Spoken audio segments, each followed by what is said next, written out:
ونعوذ بالله من شرور أنفسنا ومن سيئات أعمالنا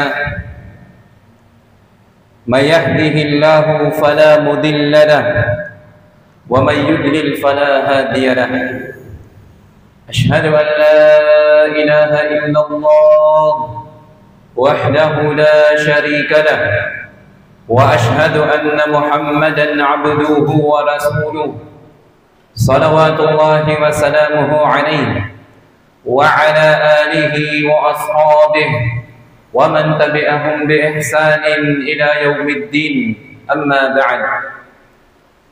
Ang lahat ng pagpupuri at pasasalamat ay nauuko lamang kay Allah subhanahu wa ta'ala. Pinupuri natin ang Allah subhanahu wa ta'ala at kay Allah subhanahu wa ta'ala tayo ay umaasa, humihingi ng tulong, gabay at kapatawaran mula sa ating mga pagkakasala. Tayo ay magpapuprop kay Allah mula sa kasamaan ng ating mga sarili at sa kasamaang dulot ng ating mga pagsuway sa Kanya. Katotohanan na sino mang patnubayan ni Allah subhanahu wa ta'ala sa matuwid na landas sa pananampalatayang Islam ay walang sino man ang maaaring makapagligaw sa Kanya. At sino mang hayaan ni Allah subhanahu wa ta'ala na maligaw sapagkat ayaw niya ng patnubay, ay walang sino man ang maaaring makapaggabay sa Kanya. Tayo ay sumasaksi na walang ibang Diyos na karapat dapat sambahin liban lamang ang Allah subhanahu wa ta'ala. Siya lamang at wala siyang katambal. At tayo rin ay sumasaksi na si Propeta Muhammad sallallahu alaihi wasallam ay alipin at huling sugo ni Allah subhanahu wa ta'ala. Nawa ang pagpapala, kapayapaan at pagpugay ni Allah ay mapasa ating mahal na Propeta Muhammad sallallahu alaihi wasallam sa kanyang mga pamilya, sa kanyang mga sahaba, at sa lahat ng mga Muslim na tumahak sa matuwid na landas hanggang sa huling araw. Mga kapatid sa pananampalatayang Islam, mga kapwa ko alipin ng Allah subhanahu wa ta'ala, pinapayuhan ko ng aking sarili at gayon din na kayo ay matakot kay Allah subhanahu wa ta'ala. Sinabi ni Allah subhanahu wa ta'ala sa maluwalhating Quran, ba'da a'udhu billahi minash shaitanir rajim, ya ayyuhalladhina amanu ittaqullaha haqqa tuqatih wa la tamutunna illa wa antum muslimun. O kayong mga sumasampalataya, o kayong mga Muslim, matakot kayo kay Allah subhanahu wa ta'ala ng tunay at tamang pagkatakot. At huwag ninyong hayaan na kayo ay bawian ng buhay, iba na lamang na kayo ay mga tunay at matatapat na Muslim. At sinabi pa ni Allah, ya ayyuhan nas, usang katauhan, ittaqu rabbakum alladhi khalaqakum min nafsin wahidah. Patakutan ninyo ang inyong Panginoon na si Allah na siyang lumikha sa inyo mula sa unang tao, ang ating ama na si Adam alayhi salam. Wa khalaqa minha zawjaha, at mula sa tadyang ng ating ama na si Adam ay nilikha ang kanyang asawa, ang ating ina na si Eva alayhi salam. Wa batha minhuma rijalan kathiran wa nisaa, at mula sa kanilang dalawa ay lumabas ang maraming mga kalalakihan at maraming mga kababaihan. Wattaqullaha alladhi tasaaluna bihi wal arham. Katakutan ninyo ang Allah na kung saan sa pamamagitan niya ay nahihingi ninyo ng pantay ang inyong mga karapatan. Innallaha kana 'alaykum raqiba. Katakutan ninyo ang Allah. Huwag putulin ang mabuting pakikipag-ugnayan sa mga kamag-anakan. Katotohanan ng Allah subhanahu wa ta'ala ay lagi nang nakamasid at nakababatid sa lahat ng ating mga ginagawa. Mga alipin ng Allah subhanahu wa ta'ala, mga kapatid sa pananampalatayang Islam, katakutan natin ang Allah sa pamamagitan ng pagsunod sa kanyang mga ipinag-utos. Katakutan natin ang Allah sa pamamagitan ng paglayo sa kanyang mga ipinagbawal. Katakutan natin ang Allah sa pamamagitan ng pagsasabuhay at pagsunod sa sunnah, pamamaraan, tradisyon, katuruan ng ating mahal na propeta sallallahu alaihi wasallam. Katakutan natin ang Allah at layuan ang anumang gawaing bid'ah. Mga gawaing pagsamba, pagdaragdag man yan o pagbabawas sa Islam na wala naman itong basihan sa Quran at sa sunnah ng ating mahal na Propeta Muhammad sallallahu alaihi wasallam. Mga kapatid, sa pananampalatayang Islam, nalalapit na naman ang pagdiriwang ng mga hindi Muslim ng kanilang taunang ipinagdiriwang at ginugunita. At ito yung tinatawag nilang kapistahan daw uno o piyesta ng patay na kanilang ipinagdiriwang sa tuwing kasapit ang November 1, taon-taon. Na kung kaya naman tayo bilang mga Muslim, bilang pagmamalasakit at pagmamahal sa atin ng ating mga ulama, ay lagi tayong pinapaalalahanan sa tuwina na mayroong mga pagdiriwang ang mga hindi mananampalataya. Nang sa ganun, ay tayo ay hindi mapabilang sa kanila o makiisa sa kanilang mga natatanging pagdiriwang na ito. Tandaan natin mga alipin ng Allah na ang mga ganitong uri ng mga pagdiriwang taon-taon ay wala po sa katuruan ng ating pananampalataya, na kung kaya naman hindi dapat mag-aksaya ng panahon ng isang Muslim na makiisa o makidiwang sa mga natatanging okasyon ng pagdiriwang na ito sa mga hindi mananampalataya. Ang Islam, mga alipin ng Allah subhanahu wa ta'ala, ay kumpletong kapamaraanan ng pamumuhay na kung saan sa ating relihiyon ay mayroong mga alituntunin kung nais nating bumisita sa mga libingan. At ito ang nais nating ibahagi sa khutbah na ito. At dalangin natin kay Allah na nawa ipaunawa sa atin ang mahalagang usapin na ito. Masunod natin ang Islam at malayuan ang anumang paniniwala, gawain na wala sa relihiyon ng Allah subhanahu wa ta'ala. Mayroong mga Islamikong alituntunin patungkol sa pagbisita sa libingan ayon sa ating mga ulama. Ayon sa ating mga ulama. Una na rito mga alipin ng Allah subhanahu wa ta'ala, ang layunin ng pagbisita sa libingan ay upang alalahanin ang kamatayan at ang kabilang buhay. Mayroong mga tuntunin, Islamikong alituntunin patungkol sa pagbisita sa libingan. At ito ang dapat nating maunawaan bilang mga Muslim. Una na rito na ang layunin ng pagbisita sa mga libingan ay upang alalahanin ang kamatayan o ang kabilang buhay. At sinabi mismo ng mahal na Propeta Muhammad sallallahu alaihi wasallam, "Zurul qubur fa innaha tudhakkirukum al-maut." Bisitahin ninyo, sabi ng mahal na Propeta Muhammad sallallahu alaihi wasallam, ang mga libingan sapagkat katotohanan, sabi niya, na ito ay nagpapaalala sa inyo patungkol sa tinatawag na kamatayan. Subalit ulitin natin mga alipin ng Allah, merong alituntunin ng Islam patungkol sa pagbisita sa libingan. Na kung kaya naman itong mga alituntunin na ito na inilagay ng Islam, ang dapat isabuhay at sundin ng isang Muslim at hindi dapat siya dumaya sa mga katuruan ng mga hindi mananampalataya. Sapagkat merong dapat at hindi dapat gawin sa pagbisita sa libingan. Mga alipin ng Allah subhanahu wa ta'ala, sinabi ni Imam Nawawi, rahimahullah, sinabi niya, ipinapayo sa mga kalalakihan ang pagbisita sa libingan upang maalala nila ang kabilang buhay at mapagmuni-munihan nila ito at ipanalangin ang mga nakalibing o ang mga yumaong Muslim sa libingan ng mga Muslim. Tandaan natin mga alipin ng Allah subhanahu wa ta'ala na tayo bilang mga Muslim ay maaari nating ipanalangin ng kapatawaran kay Allah subhanahu wa ta'ala at ating mga kapatid na namatay na Muslim. Ipapanalangin natin sila ng kapatawaran kay Allah at kahabagan sila ng Allah subhanahu wa ta'ala. Subalit hindi tayo kailanman mananalangin sa mga nakalibing sapagkat yun ay shirk o malaking pagtatambal kay Allah subhanahu wa ta'ala. Ito ang una mga alipin ng Allah. Ang layunin ng pagbisita ay upang alalahanin ang kamatayan at kabilang buhay. Meron itong kabutihan sa ating sarili. Kabutihan na maaalala natin, na ipapaalala natin sa ating sarili, na tayo din naman ay susunod sa mga yumao, sa mga nakalibing doon sa libingan na ating binisita. At pangalawang kabutihan ay kabutihan na maibibigay natin sa ating mga kapatid na nakalibing doon, na atin silang ipapanalangin ng kapatawaran at awa kay Allah subhanahu wa ta'ala.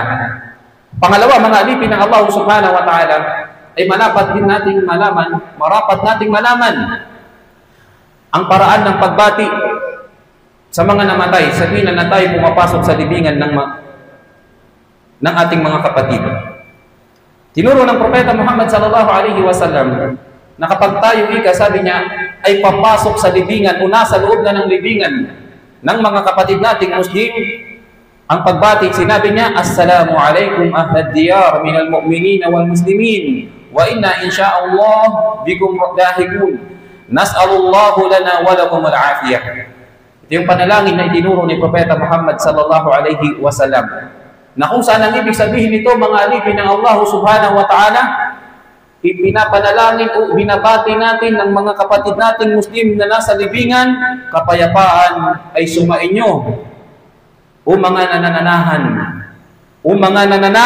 sa libingan. Ibig sabihin, ang mga nakalibing na mga mananampalatayang mga Muslim, babae man o lalaki, kami ay katotohanan na susunod din sa inyo kung luluubin ng Allah. Anumang oras ay maaari din tayong sumunod sa kanila. Hinihiling namin kay Allah ang kapayapaan, ang kaligtasan para sa amin at para sa inyo. Ito ay kabilang sa mga napakagandang katuruan na itinuro sa atin ng mahal na Propeta sallallahu alaihi wasallam sa tuwing tayo ay bibisita sa libingan. Mga kapatid sa pananampalatayang Islam, ipinapaala sa atin ng ating mga ulama na ang dua ay para sa mga namatay. At hindi ang patay ang silang hinihingian natin o pinapanalangin natin. Dapat nating maunawaan ito, mga alipin ng Allah. Kapag tayo nasa libingan ng mga kapatid nating Muslim, tayo ay mananalangin para sa kanila ng kapatawaran at awa mula kay Allah, subalit hindi tayo mananalangin sa mga Muslim mismo na nandoon sa libingan. Merong napakalaking pagkakaiba, mga alipin ng Allah subhanahu wa ta'ala. At pangatlo, ipinagbabawal ang anumang uri ng pagsamba, pagpaparangal o pagmamalabis sa libingan ng mga Muslim. Sinabi ni Propeta Muhammad sallallahu alaihi wasallam, La'ana Allahu al-Yahuda wal-Nasara ittakhadhu qubur anbiya'ihim masajid. Sinabi ng Propeta sallallahu alaihi wasallam, isinumpa ng Allah subhanahu wa ta'ala ang mga Hudyo at ang mga Kristiyano sapagkat sabi niya, ginawa nilang masjid ang libingan ng kanilang mga propeta. Ginawa nilang masjid o lugar ng sambahan ang libingan ng kanilang mga propeta na naging dahilan na isinumpa sila ng Allah subhanahu wa ta'ala. Sinabi ni Sheikhul Islam Ibn Taymiyyah rahimahullah na isa sa pinakamalaking dahilan, sabi niya, ng shirk ay ang pagtatayo ng mga gusali o simbolyo sa ibabaw ng mga libingan at paggawa ng mga ito bilang lugar ng pagsamba. Dito nag-umpisa, mga alipin ng Allah, ang shirk o pagtatambal kay Allah subhanahu wa ta'ala dahil ginawa ng mga tao ang libingan ng kanilang mga propeta o ang mga matutuwid na taong nangamatay sa kanila bilang lugar ng pagsamba. Sila ay gumawa rito ng mga ribulto at sila ay nagmalabis. Kaya nga, ipinagbabawal sa atin ang Islam ang mga ganitong gawain. Al-ghulu fi salihin, dito nag-umpisa ang shirk. Yung labis na ang pagmamalabis sa pagtataas o pagdadakila, pagtataas ng antas sa mga taong matutuwid o mga propeta man yan o mga ninuno. Kapag sila ay itinaas ng labis ang kanilang antas, dito mag-uumpisa ang shirk. Kaya ito ay pinagbawal sa atin ng pananampalatayang Islam. Kaya kung makikita natin ang libingan ng mga Muslim, ay wala tayong makikita ang mga ributo dyan. o mga tulad ng mga ginagawang mga kabahayan o masjid sa mismong ibabaw ng libingan, tulad ng mga hindi mananampalataya. Sapagkat ito ay pinagbawal sa atin ng Propeta sallallahu alaihi wasallam. Pang-apat, mga alipin ng Allah, napakatandaan ng bawat Muslim. Ipinagbabawal ang paghingi o pagtawag o pagkikipag-usap sa mga namatay o mga nakalibing. At marami sa mga nagsasabing Muslim marahil dala ng kanilang kakulangan ng kaalaman sa bagay na ito. Kapag sila ay bumibisita sa libingan ng kanilang mga yumaong mahal sa buhay, minsan ay ginagawa nilang normal ang pagsasalita o pakikipag-usap doon sa namatay. Wayadan billah. Ito ay napakalaking pagkakasala kay Allah subhanahu wa ta'ala at pagsalungat sa katuruan ng pananampalatayang Islam. Nagawain ng mga hindi Muslim at karamihan na gumagawa nito ay mga nagsasabing balik Islam.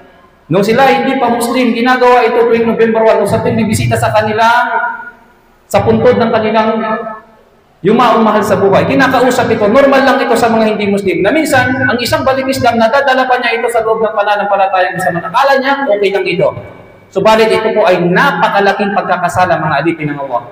Sinabi ng Allah subhanahu wa ta'ala sa maluwalhating Quran bilang katibayan, وَمَنْ أَضَلُّ مِمَّنْ يَدْعُو مِنْ دُونِ اللَّهِ مَنْ لَا يَسْتَجِيبُ لَهُ إِلَى يَوْمِ الْقِيَامَةِ وَهُمْ عَنْ دُعَائِهِمْ غَافِلُونَ.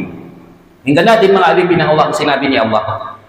At sino pa kaya ang hihigit sa pagkaligaw, sabi ng Allah, at kamangmangan kaysa sa yaong mga taong nananalangin sa iba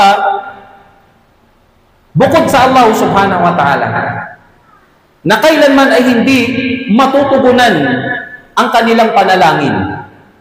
Dahil sa ito ay mga patay. At yun ang katotohanan, ang mga patay, hindi ka maririnig. Hindi sila tutugon sa iyong pakikipag-usap sa kanila dahil hindi kanila naririnig.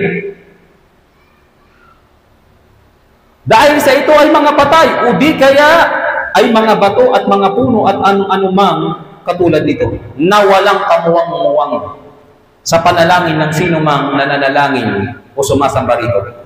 At wala rin kakayahan na magbigay ng anumang kapakinabangan o hindi kaya ay kapinsalaan. Ito ang katotohanan, mga alipin ng Allah, na dapat mapag-isip, mapagmuni-munihan, mapagtanto ng Muslim, na hindi dapat niya kausapin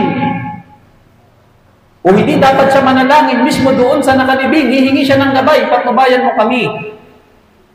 O sasabihin niya, kamusta ka na dyan? Pasensya ka na dahil ngayon lang ulit kami nakabisita. Subhanallah, ito po ay malaking paglabag sa pananampalatayang Islam. Malaking paglabag ito sa Allah subhanahu wa ta'ala. Ang natin, mga alipin ng Allah subhanahu wa ta'ala, na sinabi pa ng Allah subhanahu wa ta'ala, وَالَّذِينَ تَدْعُونَ مِنْ دُونِهِ مَا يَمْلِكُونَ مِنْ كِتْمِيرٍ. Sabi ng Allah, at yung mga tinatawag ninyo, pinapanalangin na ninyo bukod kay Allah, ay wala silang nalikha o pagmamay-ari kahit katiting, kahit man lamang balat o buto ng datiles. Kaya bakit tayo mananalangin sa kanila ng gabay? Bakit natin kauusapin ang mga nakalibing doon, samantalang batid naman natin na Muslim na tayo at hindi nakakarinig ang mga taong nangamatay doon sa kanilang libingan, na hindi ka man nila matutuwanan? Bakit mo sila kakausapin?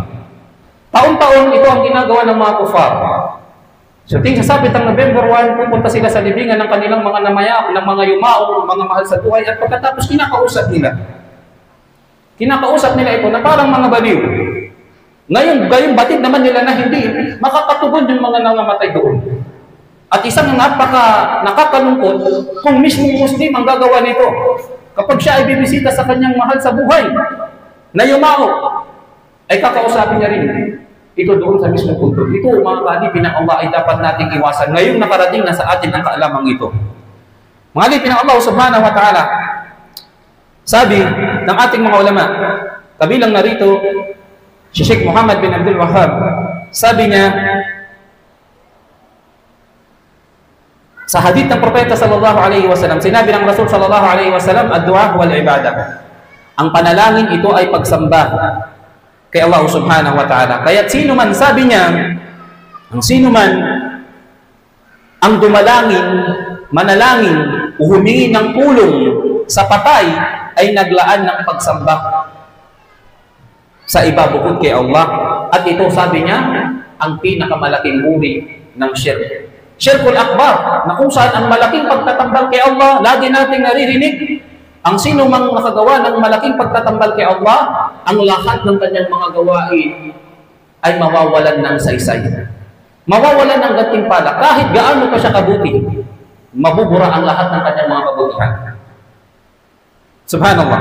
At magiging dahilan kapag siya'y namatay, na siya ay mananatili sa apoy ng impyerno ng Subhanallah. Kaya dapat natin iwasan ito mga alipin ng Allah. Ganito dapat ang Muslim. Nare-realize niya sa ting, meron siyang mga bagong kaalaman na natututunan na kailangan niya talaga mag-aral nang sa gano'n na hindi siya mahulog sa shirk o malaking pagtatambal kay Allah Subhanahu wa Ta'ala. At panglima mga alipin ng Allah Subhanahu wa Ta'ala ay ang pagbababala rin ng ating mga ulama sa mga kababaihan sa kanilang madalas na pagbisita sa libingan. An Abi Hurairah radhiyallahu anhu, qala Rasulullah sallallahu alaihi wasallam. Sinabi ng propeta sallallahu alaihi wasallam, la'ana Rasulullah sallallahu alaihi wasallam zawaratil qubur. Sinabi ni propeta sallallahu alaihi wasallam, sinumpa ng Allah Subhanahu wa Ta'ala ang mga kababaihan na madalas na bumibisita sa mga libingan.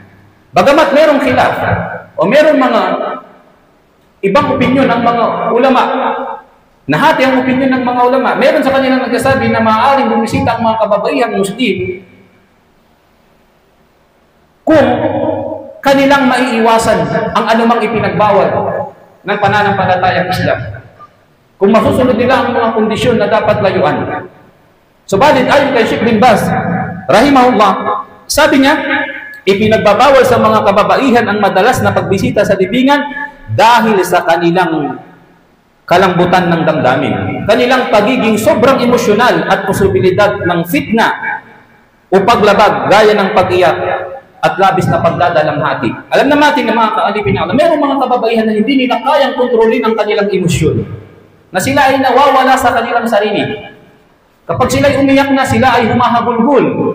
At ito ang ipinagbawal ng Propeta Muhammad sallallahu alaihi wasallam. Kaya naman kung ang isang Muslima, kababaihang Muslim, ay nais makatiyak at maging ligtas ang kanyang pananampalataya na wala siyang malabag, higit na mas mainam, sabi ng ating mga ulama, kung iiwas siya sa pagbisita sa libingan, at ito ang mas mainam sa kanya. Kung ang kanyang purpose lamang ipanalangin ang kanyang mahal sa buhay, Muslim na nakalibing doon ng kapatawaran, maaari niya, sabi ng ating mga ulama, gawin ito sa kanyang tahanan mismo.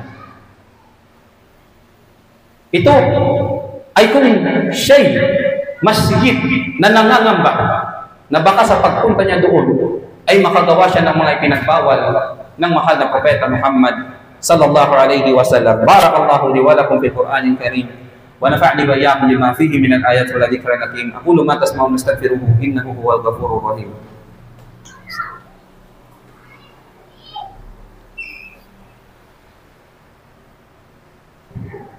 Bismillahirrahmanirrahim. Alhamdulillahi rabbil alamin. Wassalatu wassalamu ala rasulillah wa ba'd. Ang anim mga alipin ng Allah Subhanahu wa Ta'ala na ipinagbawal sa pagbisita ng libingan ay ang paglalakbay ng espesyal para sa pagbisita sa mga libingan. Yung ziyara muta'abbada. Ano ito mga alipin ng Allah Subhanahu wa Ta'ala? Ito yung ang isang tao, ang isang Muslim, ay magtutungo pa siya mula sa malayong lugar upang bisitahin ang kanyang yumaong mahal sa buhay. Maglalakbay pa siya. At doon siya magsasagawa ng mga partikular na ibadah. Ito mga alipin ng Allah Subhanahu wa Ta'ala. Ipinagbawal din ng mahal na propeta sallallahu alaihi wasallam. Sinabi niya, la tashaddur rihal illa talata. Wala, sabi niya, walang paglalakbay na may layuning pagsamba maliban na lamang sa tatlong lugar. Una na rito, sabi niya, ay yung Masjidul Haram sa Makkah. Sapagkat ang sala doon ay may katumbas na mas malaking gantimpala kaysa sa ibang masjid. Pangalawa, sa Masjidul Nabawi sa Madina, sa masjid ng Propeta sallallahu alaihi wasallam, at pangatlo sa Masjidul Aqsa sa Jerusalem. Itong tatlong mga lugar lamang na ito ang ipinahintulot sa atin ng Rasulullah sallallahu alaihi wasallam na kung saan pwede tayong maglakbay upang magsagawa ng partikular na pagsamba doon. Maliban dito, ay wala na mga alipin ng Allah subhanahu wa ta'ala. Kaya dapat ang isang Muslim ay umiwas siya sa mga gawain ito, na kung saan magtatalaga sila ng araw, mag-i-schedule sila ng date, mag-uusap silang buong pamilya, at sasabihin nila sa ganitong araw tayo ay magtutungo doon. Mga alipin ng Allah, ito po ay hindi katuruan ng pananampalatayang Islam na dapat nating layuan. Taunan ka mang bumisita doon, hindi ka na maririnig ng namatay doon. Bagkus mag-focus ka sa pagsamba mo kay Allah at sa paghahanda mo, dahil ikaw din ang susunod sa libingan na yun. Mga alipin ng Allah subhanahu wa ta'ala, mga kapatid sa Islam, sinabi ni Ibn Taymiyyah, rahimahullah, hindi pinapahintulutan ang paglalakbay patungo sa libingan upang doon magdasal o maghanap ng pagpapala o tabarruk, sapagkat ito ay kabilang sa mga bid'a na gawain ng mga naunang mga tao. Kaya sabi niya, pinagbawal ang maglakbay sa malayong lugar na tanging layunin ay bumisita doon, maging ang libingan ng Propeta sallallahu alaihi wasallam, kanya mismo sinabi, ipinagbawal niya ang paglalakbay mismo sa kanyang libingan. Kung ito mismo ay pinagbawal ng Propeta sallallahu alaihi wasallam mismo, ipinagbawal mismo sa pagbisita sa libingan ng Rasulullah sallallahu alaihi wasallam, paano pa kaya ang mga ordinaryong tao? Gagawin natin espesyal at taonan tayong bibisita sa kanila. Iwasan natin ito mga alipin ng Allah upang hindi tayo masadlak sa malaking pagkakasala kay Allah. At pagpito mga alipin ng Allah, mga dapat iwasan ay yung pagpahit o paghalik sa mga libingan. Sabi ni Imam Ibn Qudamah rahimahullah, sabi niya, hindi ipinapayo ang pagpahit o paghalik sa mga libingan sapagkat wala ni isa man sa mga sahaba o salaf ang gumawa nito. Kaya naman ang paghawak, ang pagpahit o paghalik sa mga puntod sa libingan ay uri ng tabarruk o yung mga paghahanap ng pagpapala sa paraang hindi itinuro ng pananampalatayang Islam na dapat nating iwasan mga alipin ng Allah. Pangwalo ay ang paglalagay ng kandila, bulaklak o alay sa mga libingan na ito yung ginagawa ng mga hindi Muslim sa tuwing sasapit ng kanilang paggunita sa undas o sa sinasabi nilang kapistahan daw ika ng mga patay. Ang alipin ng Allah subhanahu wa ta'ala mga kapatid sa Islam. Qala Sheikhul Islam Ibn Taymiyyah rahimahullah, sabi niya kabilang sa mga ipinapakilala ng mga tao na gumagawa ng bid'a ay ang mga paglalagay ng ilaw, kandila at dekorasyon sa mga libingan. Bagay na ipinagbawal sa atin ng mahal na Propeta Muhammad sallallahu alaihi wasallam. Kasama na rito mga alipin ng Allah ay yung paglalagay ng mga bulaklak sa mga puntod, yung paglalagay ng pabango, paglalagay ng mga pagkain bilang alay. Ang mga ito ay hindi sunnah kundi kaugalian ng mga hindi Muslim.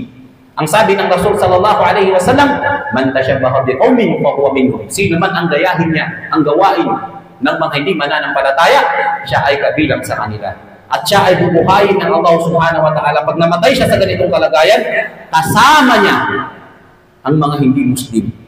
Iyadan billah. Nakakatakot mga alipin ng Allah subhanahu wa ta'ala. At gayon din mga alipin ng Allah ay ang pagpapatayo ng gusali o mga masjid sa ibabaw ng mga puntod. Ito ay pinagbawal din ng mahal na Propeta Muhammad sallallahu alaihi wasallam. At pangsampung ay ang pagdaraos ng taunang pagdiriwang tulad ng ginagawa ng mga hindi mananampalataya. O kahit patawagin itong death anniversary. Meron sa mga nagsasabing Muslim minsan, kahit na sila Muslim na, taunan pa rin silang bumibisita sa libingan ng kanilang mga namayapa o yumaong mga mahal sa buhay. Taunan silang naglilinis doon. Taunan silang dumadalaw doon. Na tila ba naging death anniversary, yearly na silang bumibisita doon. Mga kapatid, wala tayong kamalay-malay na nasasadak tayo sa bid'ah. Nasasadak tayo sa napakalaking haram o paglabat kay Allah subhanahu wa ta'ala. Mga alipin ng Allah subhanahu wa ta'ala, mga kapatid sa pananampalatayang Islam, sinabi mismo ng mahal na Propeta Muhammad sallallahu alaihi wasallam, la taj'alu qabri 'aidan wa la taj'alu buyutakum quburan. Ma'na 'aidan ay la taj'alu ziyarati ila akhir al-hadith. Sinabi ng Rasulullah sallallahu alaihi wasallam, huwag ninyong gawing taunang pagdiriwang ang aking libingan at huwag ninyong gawing libingan ang inyong mga bahay. Mismo ang Propeta sallallahu alaihi wasallam ang nagbawal nito. Ang kahulugan ng Eid ay huwag gawing panapanahong okasyon ang pagbisita o taunang pagbisita o magtatakda ka ng isang partikular na araw, petsa, taon, buwan na kung saan doon ka bibisita kasama ang iyong pamilya, sapagkat ito, sabi ng Rasul sallallahu alaihi wasallam, o sabi ng ating mga ulama, ay kaugalian ng mga jahiliya. Ito, sabi niya, ay kaugalian o gawain ng mga panahon, mga taong namuhay sa panahon ng kamangmangan, nung wala pa ang Islam. Ngayon na tayong mga Muslim na, ay dumating sa ating ang gabay ng Allah subhanahu wa ta'ala, ang liwanag ng Islam. Kaya bakit natin babalikan ang mga gawain ng ito? Gawain ng jahiliya, panahon ng kamangmangan na kung saan wala pa ang Islam. Mga alipin ng Allah subhanahu wa ta'ala, mga kapatid sa pananampalatayang Islam, nawa ang mga nabanggit natin sa khutbah na ito patungkol sa mga alituntunin o mga dapat at hindi dapat gawin ng Muslim sa pagbisita sa libingan ay magdulot sa atin ng kabutihan. At maiwasan na natin mula ngayon ang anumang nakagis ng gawain patungkol sa pagbisita sa libingan. Sapagkat tunay mga alipin ng Allah subhanahu wa ta'ala, tayo ginabayan ng Allah subhanahu wa ta'ala sa pananampalatayang Islam, merong sariling panuntunan ang Islam patungkol sa mga ganitong gawain, patungkol sa pagbisita sa libingan, kung ano ang dapat, ang hindi dapat. Nawa mga alipin ng Allah subhanahu wa ta'ala, ipalagi tayong gabayan ng Allah. Ipakita sa atin ang katotohanan at biyayaan tayo ng pagsunod. Ipakita sa atin ang kamalian, ang kaligawan, at biyayaan tayo ng paglayo dito. Ala tusallu ala nabiyyikum fa inna Allaha amarakum bidhalika faqal inna Allaha wa malaikatahu yusalluna ala nabiy ya ayyuhalladhina amanu sallu alaihi wa sallimu taslima. Allahumma salli ala Muhammad wa ala ali Muhammad kama sallaita ala Ibrahim wa ala ali Ibrahim innaka Hamidum Majid. Allahumma a'izz al-islam wal muslimin wa adhill ash-shirka wal mushrikin wa dammir a'da'aka wa a'da'ud-din. Allahumma ighfir lana wa liwalidina wa li jami'il mu'minina wal mu'minat والمسلمين والمسلمات الأحياء منهم والأموات إنك سميع قريب مجيب الدعوات يا رب العالمين. ربنا آتنا في الدنيا حسنة وفي الآخرة حسنة وقنا عذاب النار وادخلنا الجنة مع الأبرار يا عزيز يا جبار يا أرحم الراحمين. سبحانك اللهم وبحمدك ونشهد أن لا إله إلا أنت ونستغفرك ونتوب إليك. أقم الصلاة فإن الصلاة تنهى عن الفحشاء والمنكر.